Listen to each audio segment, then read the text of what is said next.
உதகைக்காக செய்திகள் வாசிப்பது சரவணன். உதகையிலிருந்து தொலைதூர வழித்தடங்களுக்கான 3.80 கோடி ரூபாய் மதிப்பீட்டில் 10 புதிய பேருந்துகளை உதகை மத்திய பேருந்து நிலையத்திலிருந்து சுற்றுலாத்துறை அமைச்சர் க. ராமச்சந்திரன் துவக்கி வைத்தார். தமிழ்நாடு முதலமைச்சர் மு.க.ஸ்டாலின் உத்தரவின்படி தமிழ்நாடு அரசு போக்குவரத்து கழகம் உதகையிலிருந்து தொலைதூர வழித்தடங்களுக்கான 10 புதிய பேருந்துகளை இன்று உதகை மத்திய பேருந்து நிலையத்திலிருந்து மாவட்ட ஆட்சித்தலைவர் மு. அருணா தலைமையில் சுற்றுலாத்துறை அமைச்சர் க. ராமச்சந்திரன் துவக்கி வைத்தார். குறிப்பாக உதகையிலிருந்து தொலைதூர வழித்தடங்களான திருச்சி, மதுரை, தேனி, சேலம், ஈரோடு, கண்ணூர், கள்ளிக்கோட்டை மற்றும் பாலக்காடு போன்ற வழித்தடங்களில் இயக்கப்படும் பழைய பேருந்துகளுக்கு பதிலாக 3.80 கோடி ரூபாய் மதிப்பீட்டில் 10 புதிய பேருந்துகள் இன்று முதல் இயக்கப்படுகிறது.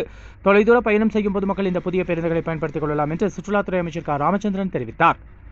கோவை நீலகிரி செய்திகளுக்காக எமது சிறப்பு செய்தி ஆசிரியர் தமிழ் வெங்கடேசன்.